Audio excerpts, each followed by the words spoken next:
Kisah Rasul pasal 2 ayat 36 sampai ayatnya yang ke-47. Saya akan bicara 4 seri tentang karya-karya Roh Kudus sampai akhir zaman.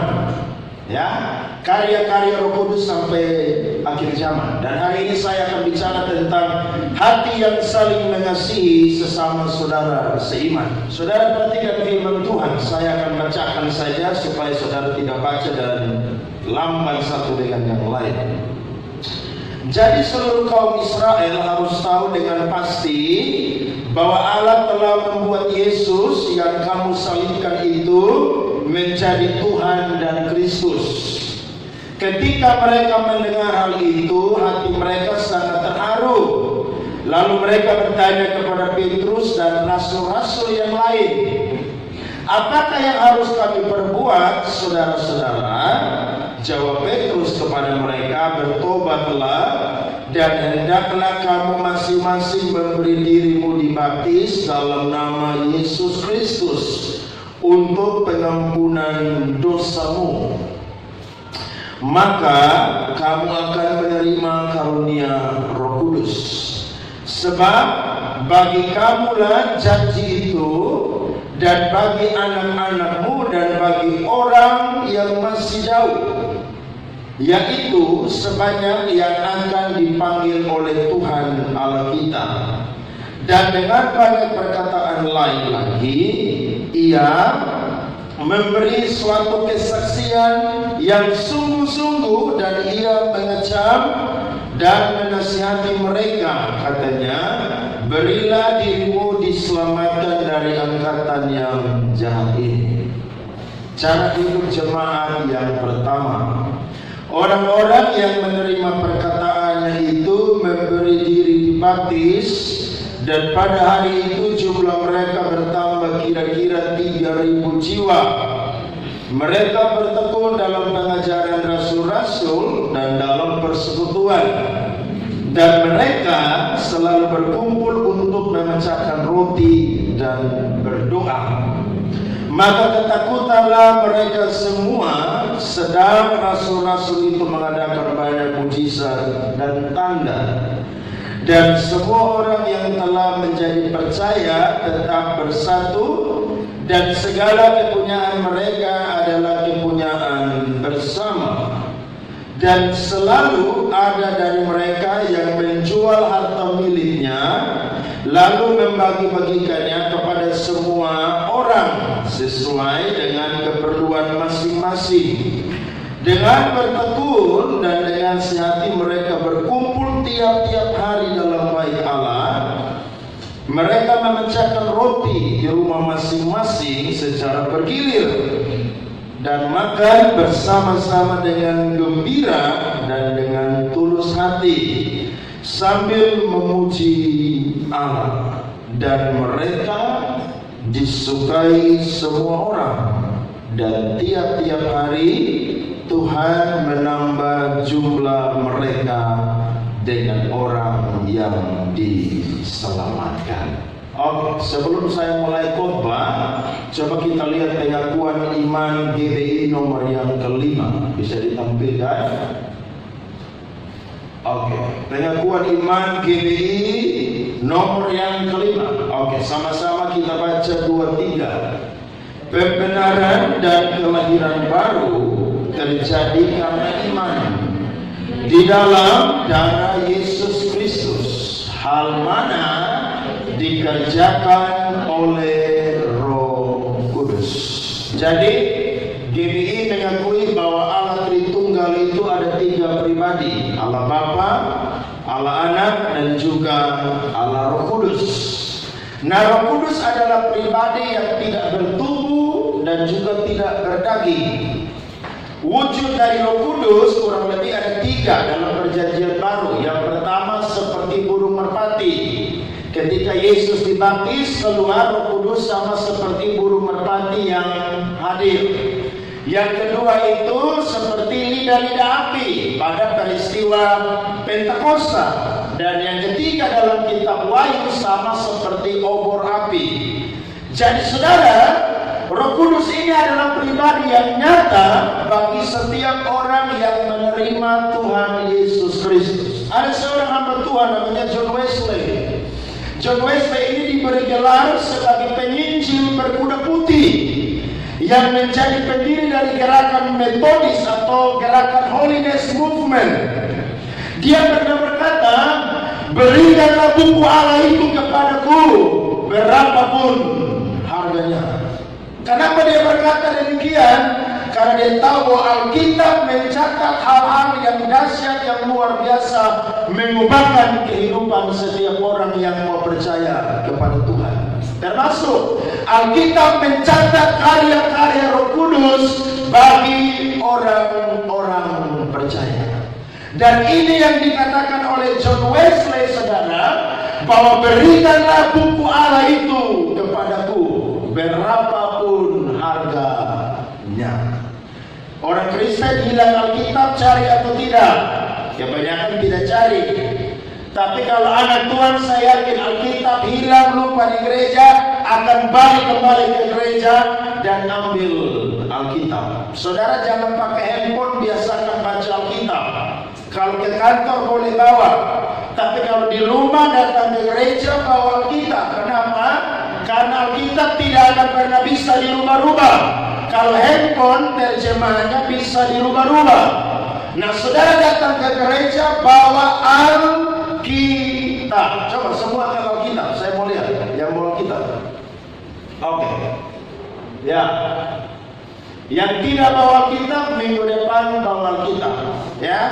Saya nasihat saudara. Yang tidak bawa Alkitab minggu depan bawa Alkitab. Alkitab berat atau ringan? Ringan. Berarti bisa dipikul atau tidak? Bisa. Bawa Alkitab supaya saudara bisa catat poin-poin, sehingga ketika saudara renungkan firman di rumah, saudara baca, saudara tidak akan lupa. Nah, saudara-saudara, hari raya Pentakosta atau hari raya 7 minggu mengandung pengertian, yakni perayaan ucapan syukur orang Israel atas hasil panen gandum. Nah, ketika saudara Pentakosta atau hari raya Pentakosta itu dirayakan, semua orang-orang Yahudi dari manapun juga mereka datang berkumpul di Yerusalem. Pentakosta itu setelah hari raya Paskah. Nah, mereka datang, saudara, mereka mempersembahkan korban ucapan syukur karena hasil panen yang telah Tuhan berikan kepada mereka. Jadi mereka diberkati, mereka tidak lupa untuk mengembalikan bagiannya Tuhan. Nah, saat itu saudara, menjadi hari Pentakosta yang paling berbeda bagi rasul-rasul dan juga semua orang Yahudi, baik yang diaspora maupun juga yang proselit yang ada di Yerusalem pada waktu itu. Sebab apa saudara? Bukan sekedar mereka merayakan Pentakosta, tapi justru Pentakosta pada waktu itu adalah hari di mana turunnya Roh Kudus kepada semua orang percaya yang doa di loteng Yerusalem kurang lebih 120 orang. Roh Kudus berwujud seperti lidah-lidah api menghampiri mereka, dan saudara-saudara, mereka dilihat oleh banyak orang yang bertingkah bahkan berbicara dengan bahasa-bahasa yang tidak mereka ketahui, tapi mereka berbicara dalam bahasa Partia, ya, dalam bahasa Mesopotamia, dalam bahasa Yahudi, dalam bahasa orang-orang Libya, orang Kirene, dan juga kurang lebih ada 13 bahasa yang diucapkan oleh orang-orang percaya pada waktu itu. Dan saudara-saudara, ketika terjadi itu, ada orang-orang yang menyindir bahwa mereka sedang mabuk anggur. Mereka berkata bahwa Petrus dan teman-teman mereka adalah orang yang sedang mabuk anggur. Nah, salah satu tanda orang dipenuhi oleh Roh Kudus adalah dia diberikan karunia berbahasa roh. Bahasa roh itu ada dua. Yang pertama glossolalia, yang kedua itu senolalia. Yang terjadi pada waktu Pentakosta itu adalah senolalia. Mereka berbicara dalam bahasa orang-orang yang datang dari luar Israel. Mereka kebingungan, Petrus dan teman-teman, orang-orang Galilea, kok mereka bisa berbahasa roh, bahasa kita. Jadi saudara-saudara, bahasa roh itu tidak bisa dipelajari dan tidak bisa ditiru-tiru. Amin. Jadi saudara jangan pergi ke toko buku Gramedia sebentar atau besok saudara cari kamus bahasa roh. Karena bahasa roh tidak bisa dipelajari. Itu karunia. Kalau disebut karunia berarti itu datangnya dari Tuhan sendiri. Ada orang-orang saudara sedikit-sedikit bahasa roh, kaget sedikit bahasa roh, baru doa tutup mata langsung bahasa roh. Loh saudara, ini sebuah manifestasi yang tidak sembarangan. Sebab bahasa roh akan membuat orang yang tidak mengakui pekerjaan Roh Kudus, dia akan mengakui pekerjaan Roh Kudus. Sekalipun ada orang-orang yang berkata bahwa mereka adalah orang-orang yang mabuk anggur. Tapi bahasa roh yang kedua adalah glossolalia. Nah, glossolalia ini saudara membangun diri. Itu dalam penyembahan dipakai supaya saya dan saudara bisa berkomunikasi dengan Tuhan. Dan bahasa roh ini saudara tidak boleh ikut-ikutan, tapi benar-benar itu diberikan oleh Tuhan sendiri. Tapi saudara-saudara, yang kedua pun juga tanda orang dipenuhi oleh Roh Kudus adalah dia berani untuk menyampaikan kebenaran firman Tuhan. Yang pertama tadi berbahasa roh. Yang kedua adalah berani memberitakan firman Tuhan. Jadi bahasa roh itu salah satu dari sekian banyak tanda orang percaya dipenuhi oleh Roh Kudus. Jadi jangan saudara bilang hanya satu tanda orang dipenuhi oleh Roh Kudus, yakni bahasa roh. Tidak saudara.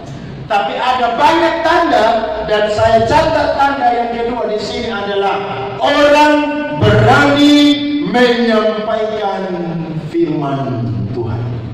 Makanya ketika orang banyak bilang Petrus dan teman-teman mabuk anggur, Petrus tidak tahan dengan ejekan mereka. Petrus langsung bangun dan berkhotbah pada waktu itu. Ada 3 kali Roh Kudus yang sangat luar biasa bekerja menurut teks yang kita baca. Yang pertama adalah membuat orang percaya kepada khotbah Petrus dan dibaptis. Ada begitu banyak orang yang dengar Petrus khotbah saudara, tapi ada 3.000 orang yang meresponi khotbahnya Petrus. Mereka bertanya, apa yang harus kami perbuat? Orang yang dengar khotbah, orang yang sungguh-sungguh diberkati dengan firman, dia akan mengambil keputusan untuk kehidupannya yang baru ke depan. Dan mereka bertanya, apa yang harus kami perbuat? Maka Petrus bilang, bertobatlah dan berilah dirimu dibaptis. Dan yang pertama saudara, mereka memberi diri mereka dibaptis. Dari 120 orang terjadi pelipat gandaan menjadi 3.000 lebih orang. Berarti kalau Tuhan bekerja, saya dan saudara tidak pernah sangka-sangka. Amin. Kalau Tuhan bekerja, Roh Kudus hadir, segala sesuatu yang mustahil menjadi tidak mustahil. Dari 120 orang langsung berubah menjadi 3.000 orang. Itu pendeta bingung tuh kalau langsung berubah begitu. Minggu depan langsung cari gereja di mana kita. Lo dari 120 orang langsung terjadi pelipat gandaan 3.000 jiwa. Pendeta cari ruko tidak muat. Cari hotel yang besar muat, tapi yang kecil tidak muat. Tapi itu adalah pekerjaan Roh Kudus. Makanya saya dan saudara kalau hari ini doa, layani aja, doa aja dengan tekun, karena kita tidak tahu kapan Tuhan bekerja.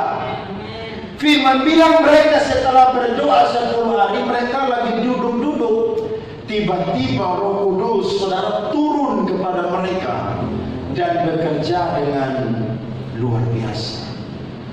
Tuhan pakai mereka jadi orang-orang yang luar biasa. Petrus yang dulu nyangkal Tuhan Yesus langsung berdiri dan berkhotbah dengan suara yang nyaring keras. Dan dia bilang kalian harus bertobat supaya mendapatkan pengampunan dosa. Dan yang pertama adalah mereka meresponi dan memberi diri mereka dibaptis. Nah, baptisan ini saudara menggantikan sunat sebagai tanda bersatu dengan Yesus Kristus dalam kehidupan, kematian, dan kebangkitan. Roma 6 ayat 3 sampai ayatnya yang ke-8. Atau tidak tahukah kamu bahwa kita semua yang telah dibaptis dalam Kristus telah dibaptis dalam kematiannya?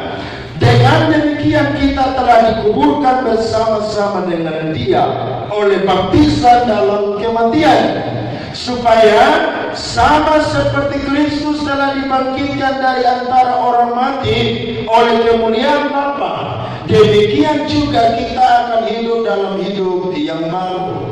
Sebab jika kita telah menjadi satu dengan apa yang sama dengan kematiannya, kita juga akan menjadi satu dengan apa yang sama dengan kebangkitannya. Karena kita tahu bahwa manusia lama kita telah disalibkan, supaya tubuh dosa kita hilang kuasanya, agar jangan kita menghambakan diri lagi kepada dosa.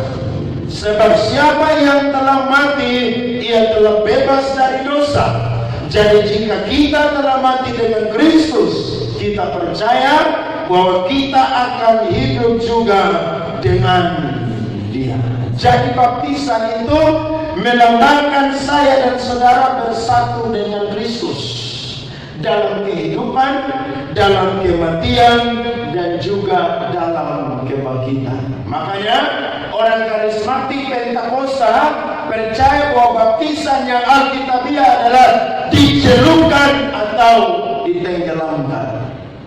Itu melambangkan bahwa seseorang sudah menguburkan kehidupannya yang lama dan dia bangkit dan mengenakan kehidupan yang baru. Ada orang tanya, kalau saya tidak mau baptis selam, bagaimana Pak Andre? Jawaban saya, urusan lu, bukan urusan gue.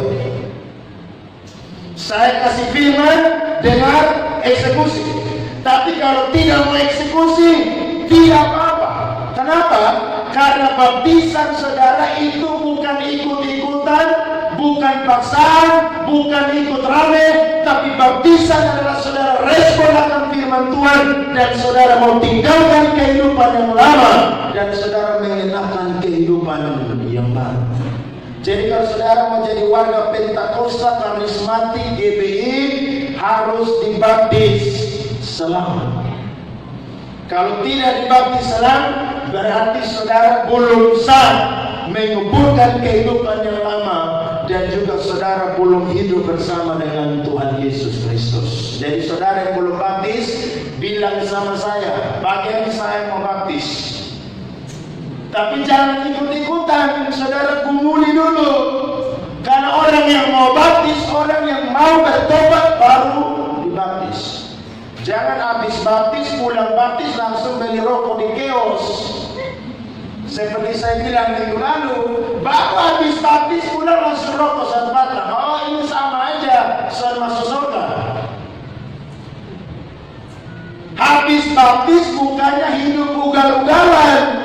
Habis baptis siap menjadi orang-orang yang sama seperti Kristus dan memberitakan firman Tuhan atau menjadi saksi-saksinya Tuhan. Jadi orang baptis bangga, saya sudah baptis. Bahkan ada yang baptis lagi di Israel, Sungai Yordan. Emangnya kenapa? Kita baptis di air Cina aja, sama-sama keren itu. Saya sudah setuju. Loh, jangan bangga-bangga begitu, jangan. Itu cuma ajaran dasar yang saya dan saudara harus tahu, harus ikuti. Tapi setelah itu kita harus lebih lagi bertumbuh dan bertumbuh. Amin.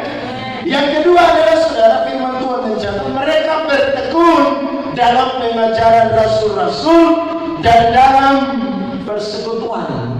Setelah mereka dibaptis, mereka itu siap jadi murid. Nah, orang mau jadi murid seperti begini nih, Alkitab bilang mereka itu bertekun dalam pengajaran rasul-rasul dan dalam persekutuan. Jadi bukan hanya nongol di gereja kemudian minggu depan nongol lagi, bukan. Saudara harus inisiatif untuk terlibat di dalam persekutuan gereja. Di kita ada yang namanya KES, di kita ada yang namanya kaum pria, di kita ada yang namanya kaum wanita, ada ibadah pemuda. Saudara perlu gabung, amin, supaya saya dan saudara bertumbuh. Kenapa?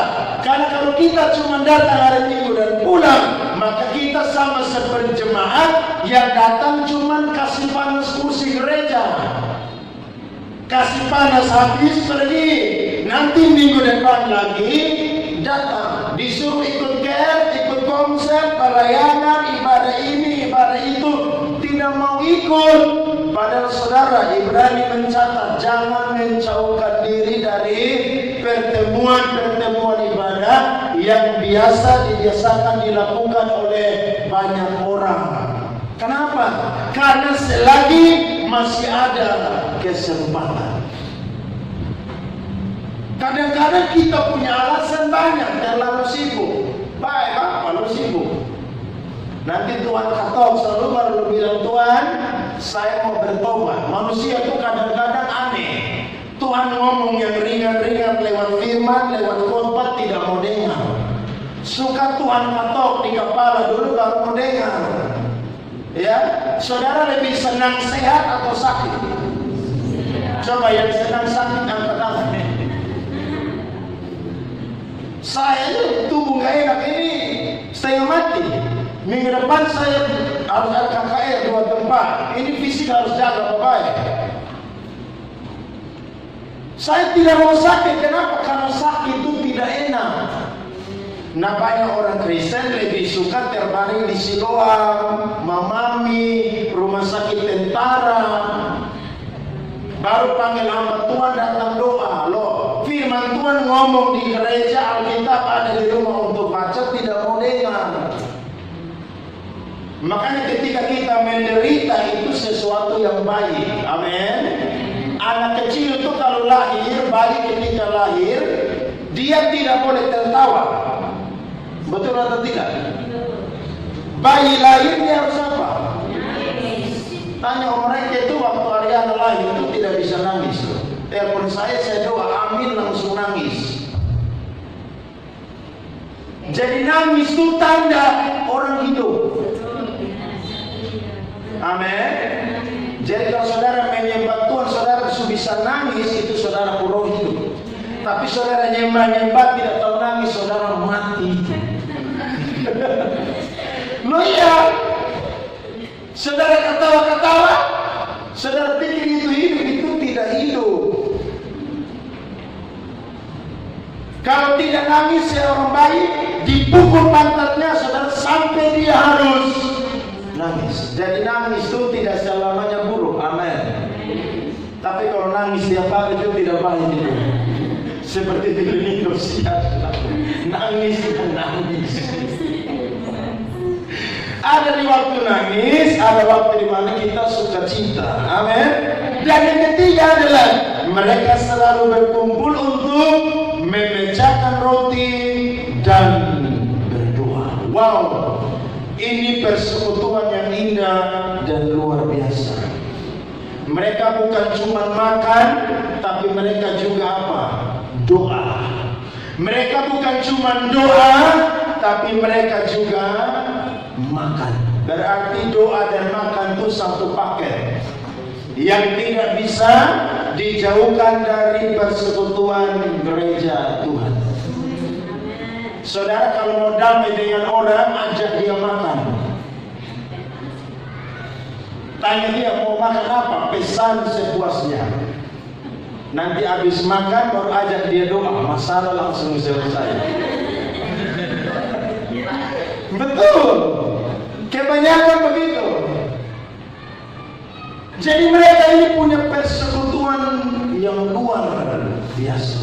Nah, 3 hari ini saudara merupakan bukti bahwa jemaat mula-mula hidup dalam kasih kepada Kristus dan kasih kepada sesama saudara seiman.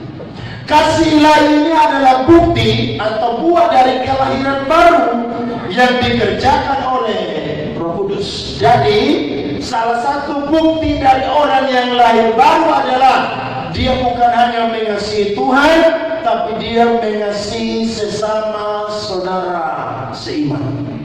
Ya, itu tanda orang lahir baru. Nah, saya mencatat saudara gambaran Alkitab mengenai kelahiran baru kurang lebih ada 4. Yang pertama adalah dilahirkan kembali. Yang kedua adalah dilahirkan dari air dan roh. Yang ketiga adalah penciptaan kembali. Dan yang keempat adalah mengenakan manusia baru. Jadi orang yang lahir baru saudara bukan tubuhnya yang berubah, tapi dia punya sifat-sifat itu berubah. Saya ulangi, orang yang lahir baru bukan tubuhnya yang berubah, tapi sifatnya yang berubah. Sifat apa yang berubah? Dulu egois, sekarang menjadi orang yang care, peduli dengan sesama. Dulu orang yang kikir atau orang Kupang bilang kani batu, berubah menjadi orang yang murah hati. Jadi kalau orang sudah dibaptis, kemudian dia keluar dari air, tapi dia masih pelit dengan Tuhan dan sesama saudara seiman, itu perlu dipertanyakan loh. Kenapa? Karena kalau orang yang lahir baru, saya yakin sifat-sifatnya akan berubah. Dan salah satunya adalah orang yang saling pedulikan satu dengan yang lain. Amin. Jadi saudara harus peduli, harus punya hati yang belas kasihan. Kenapa? Karena saya dan saudara adalah orang-orang yang sudah mengalami kelahiran baru. Jadi kalau ada orang yang saudara bergaul dengan dia, tapi hidupnya cuma begini, tanya dia, lu udah baptis belum? Kalau dia bilang sudah, maka bilang sama dia, salah satu tanda orang dibaptis dan sudah mengalami kelahiran baru, dia adalah orang yang murah hati. Yesus itu murah hati atau tidak? Ketika dia lihat banyak orang sudah lelah, lapar dengar dia mengajar khotbah, dia suruh murid-muridnya kasih mereka makan. Betul atau tidak? Tapi mereka bilang, guru, mau pakai uang 200 dinar beli roti pun juga tidak akan sanggup kasih makan orang begini banyak. Tapi Yesus tanya, apa yang ada padamu?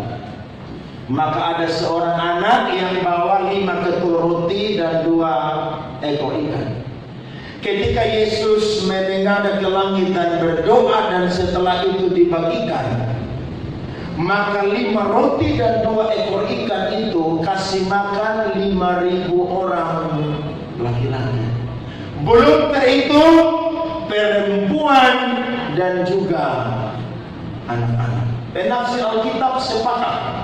Kenapa yang ditulis adalah laki-laki? Salah satu jawabannya, supaya membuktikan bahwa roti yang mereka makan itu bukan sedikit, tapi roti yang sangat banyak. Loh, laki-laki kan makan porsinya banyak, betul atau tidak? Orang Israel itu kan kuat makan semua. Coba lihat ya, orang makan KFC, perempuan makan pakai 1 nasi aja. Tapi kalau laki-laki tidak mungkin pakai 1 nasi. Bisa 2, bahkan bisa 4. Tambah ayam 10 potong aja.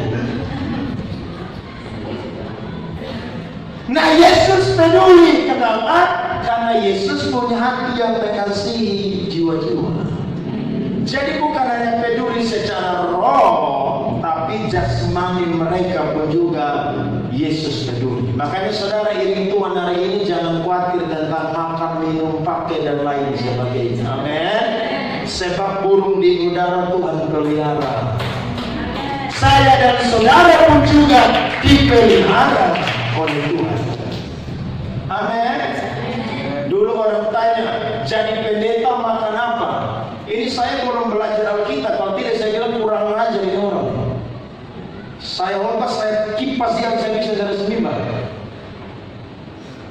Saudara cari di kolong langit ini tidak ada pendeta yang mati kelaparan. Tidak ada. Yang ada mati karena makan terlalu banyak.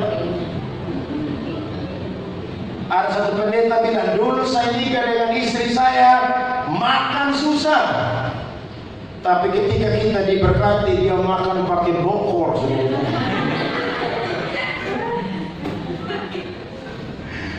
Artinya makan sampai puas. Kalau tidak berhenti pingsan. Saudara pernah lihat orang makan sampai pingsan? Saya pernah. Makan sampai pingsan. Makanya saudara jadi anak Tuhan jangan khawatir, karena Yesus peduli akan kebutuhan-kebutuhan kita. Amin. Nah, saya mencatat mengapa jemaat atau gereja harus memiliki hati yang saling mengasihi sesama saudara seiman sebagai buah dari kelahiran baru. Yang pertama adalah karena kita telah dibaptis oleh Roh Kudus, maka kita adalah salah satu tubuh di dalam Kristus. Lihat ayatnya yang ke-44. Alkitab mencatat, dan semua orang yang telah menjadi percaya tetap bersatu. Ingat kata tetap bersatu. Dan segala kepunyaan mereka adalah kepunyaan bersama. Saudara lihat, orang-orang yang dulu hidup egois, tapi ketika mereka dibaptis dan mengalami kelahiran baru, mereka punya sifat itu berubah dari yang